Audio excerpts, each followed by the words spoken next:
আর তোমরা ভয় পাও আল্লাহকে।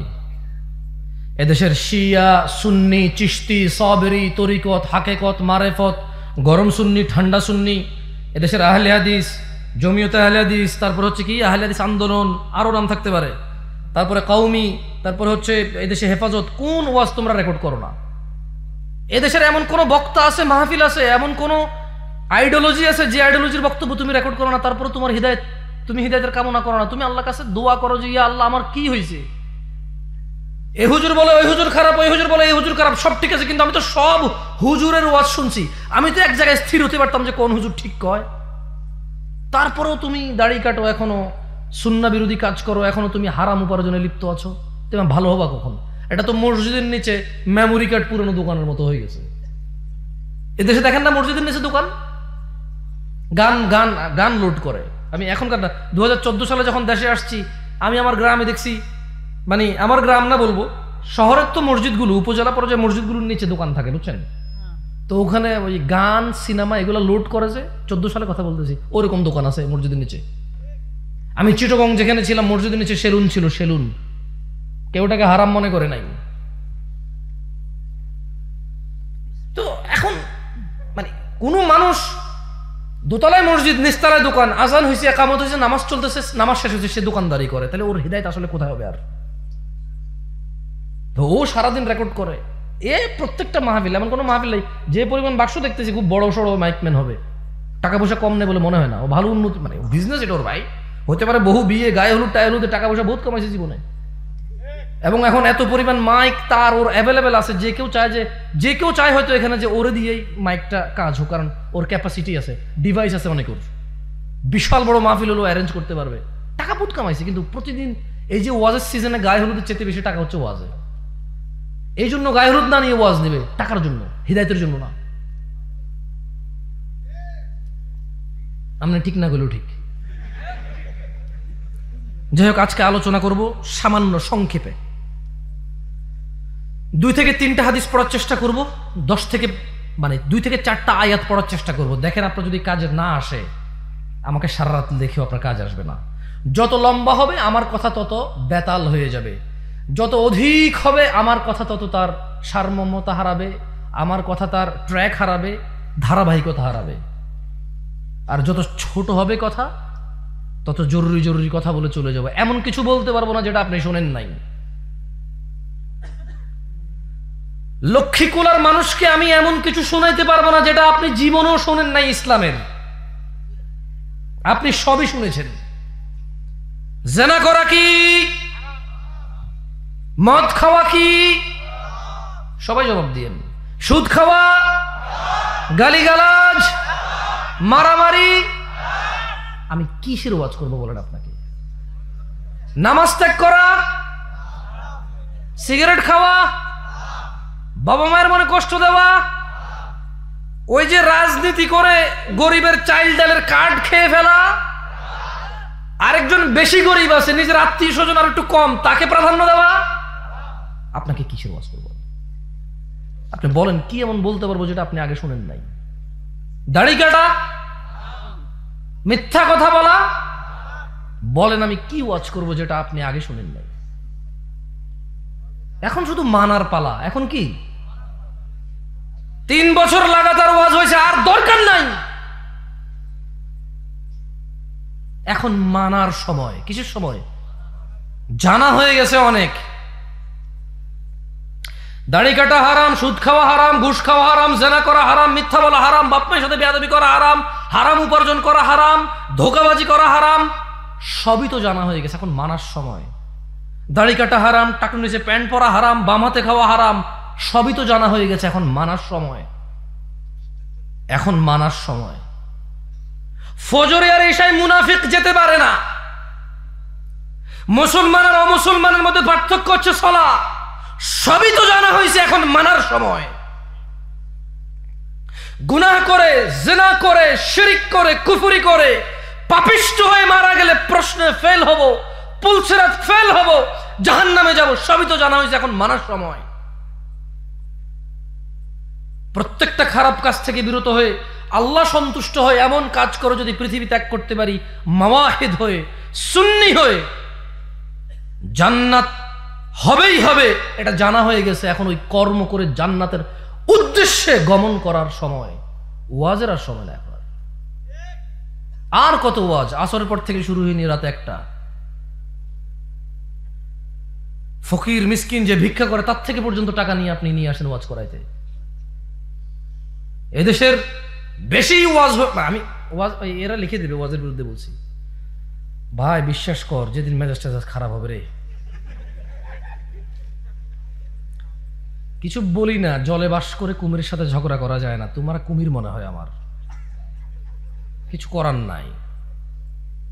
কিছু বলি না, জলে বাস করে কুমিরের সাথে ঝগড়া করা যায় না। এই দেশে গত 15 বছর শেখ হাসিনা কোনো দোষ কেউ দেখে নাই, কিন্তু এখন যখন সে নাই এখন সবাই ওর দোষ দেখে। আরে বেটি নাই, দোষ দেখে বিচার করবা কার, সে তো নাই। এখন যারা আছে এখন আবার এদের কেউ দোষ দেখবে না, আবার যখন এরা পালায় যাবে, চলে যাবে, ধ্বংস হবে, লাঞ্ছিত হবে, অপমানিত হবে, আল্লাহর বদদুয়া, আল্লাহর গজবে, এদের দোষ তখন দেখবে এরা। যে আছে তার দোষটা দেখো, তাহলে দেখবা দোষ কমে আসবে। চলে গেলে দোষ দেখে লাভ নাই। আর আরেকটা কথা বলি, এই দেশে চোর বদলায়, চুরি বন্ধ হয় না। আপনি যেই হন না কেন, অত দল টল নাম নিয়ে বলতে পারবো না, কোন চুরি বন্ধ হয়েছে, কোন চাঁদাবাজি বন্ধ হয়েছে, কোন টেন্ডারবাজি বন্ধ হয়েছে। এখনো কি ভ্যানওয়ালা হাইওয়ের সামনে ভ্যান গাড়ি নিয়ে দাঁড়ায় কাউকে চাঁদা দিতে হয় না? এদেশে তো চুরি বন্ধ হবে না, চোর বদলাবে। আপনি যে রাজনীতি করেন এটা চোর বদলানোর রাজনীতি। এত খুশি হয়েন না যে একটা চোর গেছে ভাগছে, আপনিও চোরের রাজনীতি করেন। এই নেতা যত অপরাধ করবে, সব অপরাধের গুনাহ যত মানুষ ওর নেতা বানাইছে সবার হবে।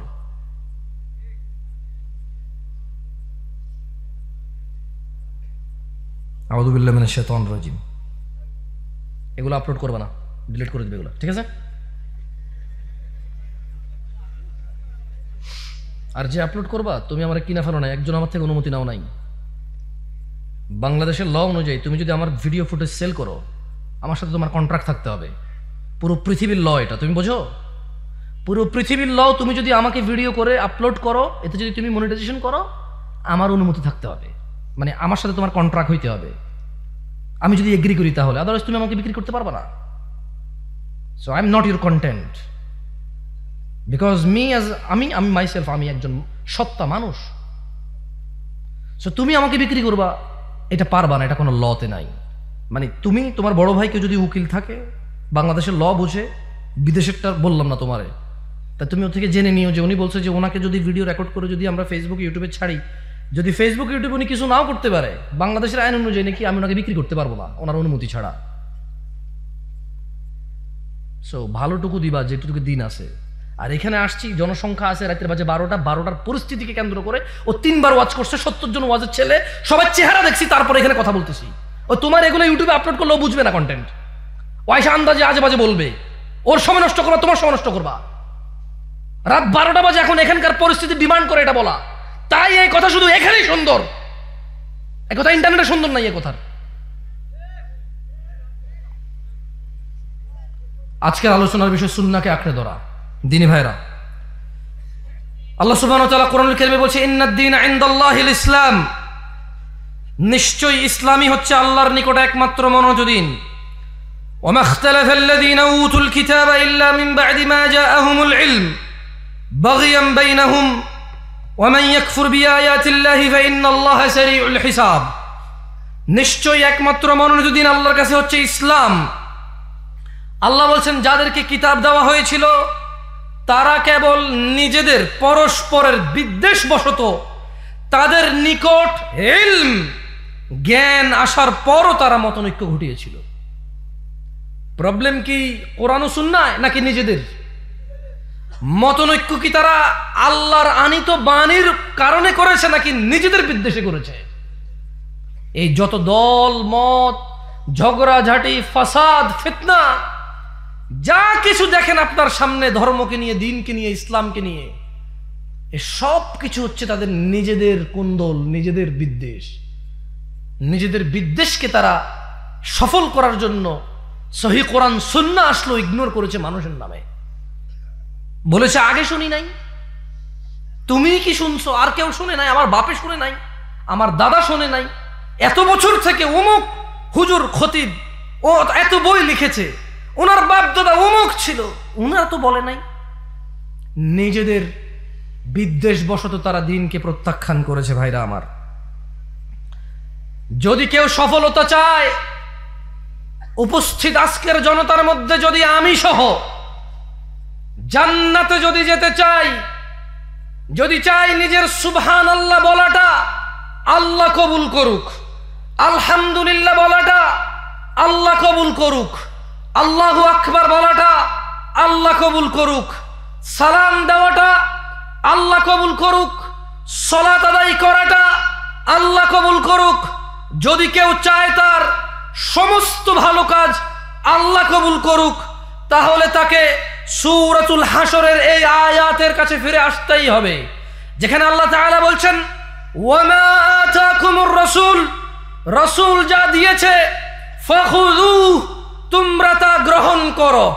ওয়ামা আতাকুমুর রাসূল, দিন হিসেবে, ইবাদত হিসেবে, আল্লাহর বন্দেগী হিসেবে, ওয়ামা আতাকুমুর রাসূল, যা রাসূল দিয়েছে করণীয় হিসেবে, আমাল হিসেবে, আদেশ হিসেবে, ওয়ামা আতাকুমুর রাসূল, যা রাসূল দিয়েছে ফাখুযুহু, তা গ্রহণ করো, ওয়ামা নাহাকুম আনহু, রাসূল যা থেকে নিষেধ করেছে ফান্তাহু, তা বর্জন করো।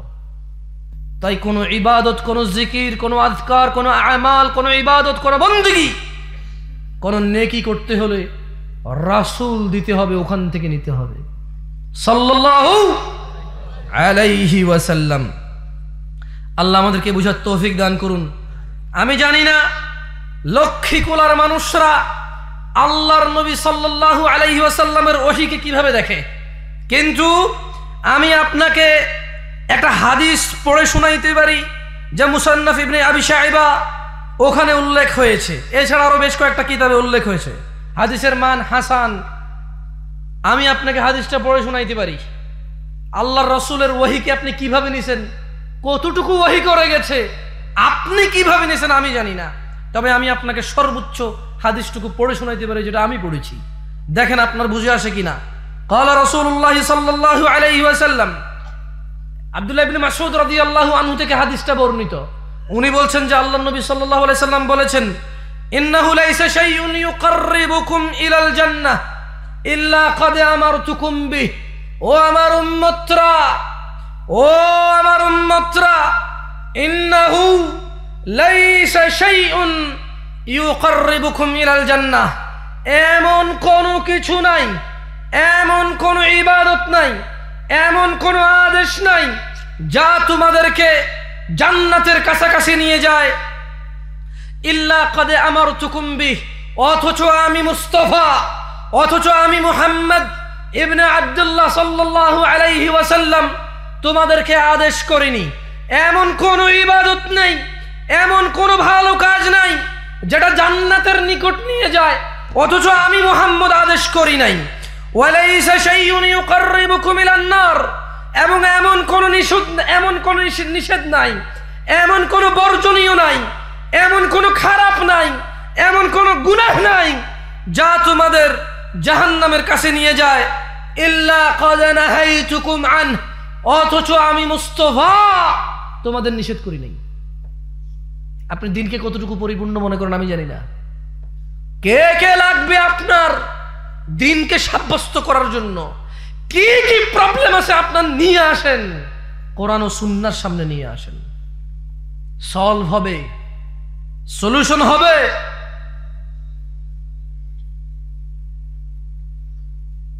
আল্লাহর নবী বলছে এমন কিছু নাই যেটা জান্নাতের কাছে নিবে আমি আদেশ করি নাই, এমন কিছু নাই যেটা জাহান্নামে নিয়ে যাবে আমি নিষেধ করি নাই। আল্লাহ আমাদেরকে বুঝার তৌফিক দান করুন। আর শোনেন, আমি তো ওয়াজ করতেছি, আপনাদেরকে বলতেছি, আপনারা ভাইবেন না যেগুলো সব আপনাদেরকে বলতেছি। আমি খুব মাঝে মধ্যে ওয়াজে আসি যখন নিজেরও কিছু বলা লাগে। আমি আজকে আসলে আপনাকে ওয়াজ করতেছি কম, নিজেকে ওয়াজ করতেছি বেশি। কারণ আছে, কারণ হচ্ছে আজকের দিনের যে গুনাহগুলি আমাদের সমাজে এগুলো হুজুর তার শ্রোতা, আলেম তার ছাত্র, প্রায় মানুষের মধ্যে সিমিলার, প্রায় গুণাগুলো সবার মধ্যে আছে। আপনি বহু আলেম পাবেন, ওয়াজিন পাবেন, সারাদিন ফেসবুক চালায় পাবেন, সারাদিন গান শোনে পাবেন আপনি। এমন যে নাই নাই তা না, আছে। খালি আপনি গান শোনেন তা না, উনি ওয়াজও করে গানও শোনে, আবার সেই সুরে গজলও বানায়। বুঝছেন না বুঝেন নাই? উনি ওয়াজ করে, গান শোনে, গান শুনে সেই সুরে কি বানায়? গজল শোনে। এরপরে নতুন নতুন নায়কের নাম বলবে, নায়িকার নাম বলবে, আপনি শোনেন না, ওর থেকে শুনে আপনি গুগলে যে সার্চ করতে হবে। আপনি চিন্তা করুন, এই কার নাম গুলো শুনলাম না, কি এত সিনা, সারাদিন 24 ঘন্টা সিনেমা দেখি, হুজুর কাম নাম গুলো চিনলাম না। এরপর নিজের আপনার কাছে নিজের মনে হবে যে হোয়াট ব্রো, আমি মিস করছি, হুজুর জানলাম আমি জানলাম না। বুঝেন না? আল্লাহ আমাদেরকে বুঝে তৌফিক দান করে। যাই হোক, খারাপ লাগে আবার হাসিও পায়। আউযু বিল্লাহি মিনাশ শাইতানির রাজিম। যাই হোক, ইসলাম দেখেন আপনারা এখানে কিন্তু অনেক, আমি বহু ওয়াজে গেছি, এত মানুষ হয় না। ও আল্লাহ, সো আমি আপনাদেরকে কম বলবো না, তারপরেও বলি, যদি আজকে আপনাদের এলাকা হিসেব করেন তাহলে কি আপনারা অনেকে দূর দূরান্ত থেকে আসছেন না? 2 কিলো, 5 কিলো, 7 কিলো, 10 কিলো থেকে আসেন নাই? আসছেন। যাই হোক, আপনাদেরকে আরেকটা হাদিস শুনাই। আন আবি হুরায়রা রাদিয়াল্লাহু আনহু قال, আবু হুরায়রা রাদিয়াল্লাহু আনহু থেকে বর্ণিত। সবচেয়ে দুঃখ লাগে জানেন, এদেশের যখন কাউকে নসিহত করি না সে হাসে। এদেশে যখন কাউকে নসিহত করি যে তুমি তো দাড়ি কাটো, তুমি তো জেনা করো, তুমি তো ওয়াজ শুনে, তুমি মাইকম্যান, তুমি কেন সালাত আদায় করো না, তুমি ক্যামেরাম্যান, তুমি কেন হারাম উপার্জন করো, হেসে দেয় ওরা সবাই। এখন আপনাদেরকে কতগুলো কথা বললাম, আপনারা হাসলেন না? হাসছেন কিন্তু কেন হাসছেন জানেন? এটা নিজের একটু নিজেদেরকে প্রশ্ন করবেন। আমি এমন কিছুই বলিনি এখানে যেটা হাসবেন, কিন্তু আপনারা হাসছেন। শুরু থেকে এসব 5 থেকে 7 বার আপনারা হেসে দিচ্ছেন অনেক, অথচ কথাগুলো হাসির ছিল না, কথাগুলো মোটো কৌতুক ছিল না, কথাগুলো কোরআন আয়াত পড়েছি, হাদিস পড়েছি, অর্থ করেছি, কিছু কারো সাথে মিলেছে। আপনি হাসছেন কেন জানেন? এই অপরাধটা আপনার মধ্যে নাই, কিন্তু আপনার পাশের জনে আছে, এই জন্য আপনি খিলখিল করে হেসে দিচ্ছেন যে হ্যাঁ এতে করে, এই জন্য আপনি হেসে দিচ্ছেন। সো এখন এখানে নসিহত করলে মানুষ হাসে, মানুষ তার অপরাধ নিয়ে বিবেচনা করে না, মানুষ তার অপরাধের সাথে নিজের অবস্থান, জাহান্নাম আর জান্নাত তার কি হতে পারে এটা নিয়ে মানুষ আর ভাবে না। এখন বছরে একটা ট্রেডিশন, এলাকায় ওয়াজ করতে আসছে দূর থেকে একজন, না আসলে খারাপ দেখা যায়। এই ওয়াজ কমিটির শুধু একটা টেনশন থাকে, খালি প্যান্ডেলটা ভর্তি হবে ভাই, নাহলে মানুষ থাকবে না। কেন? অমুক পাড়ার অমুক ওয়াজে মানুষ কমেছে, আমাদের ওয়াজে দেখছো পুরো মাঠে মানুষ আর মানুষ। মাহফিলের আয়োজকের বেশিরভাগ সফলতা হচ্ছে প্যান্ডেল ভরা নিয়ে। আওয়ামী লীগ তো চলে গেছে, আমি কিছু জায়গায় বলেছিলাম কয়দিন পরে মমতাজকে নিয়ে আসবে এরা শুধু প্যান্ডেল ভরার জন্য, কারণ মমতাজ আসলে প্যান্ডেল ভরে যাবে। আদারওয়াইজ ও তো মাহফিল কমিটির কোনো সাকসেস না যদি প্যান্ডেল না ভরে।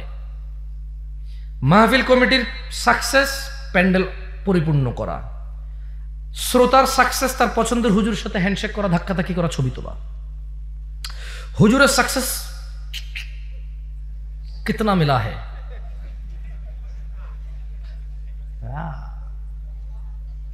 তারপরে ক্যামেরাম্যানের সাকসেস কোন কথাটা ভেজাল্লা করে দিছে, যেটা ইউটিউবে আপলোড করলে আকাশ বাতাসে আগুন ধরে যাবে, হাজার হাজার কমেন্ট আসবে, ওর পেজের রিচ বাড়বে, এঙ্গেজমেন্ট বাড়বে, আর খালি জানাবে বিচারের এই ন্যাংটা নাচ গান দেখায় শুধু টাকা আর টাকা। এটা হচ্ছে ক্যামেরাম্যানের সাকসেস। আর এই মাইক ম্যানের সাকসেস কি জানেন ভাই? 35 কোয়েশ্চেন কম দিয়েন না। ওই শেষ পর্যন্ত বলবো যে আপনি তো দেখছেন টাকা যা ওঠার কথা তা ওঠে না, 30 নেন, আর 4-5 হাজার পরে দিব। ও এরপরে পুরো বছর যেখানে দেখবে ভাই আমার টাকাটা, ওর একটা আনন্দ লাগে খুঁজতে, তোর কাছে টাকা পাই, ও জানে দিবে না, ওর একটা ভিতরে একটা গৌরব কাজ করে ওর কাছে টাকা পাই।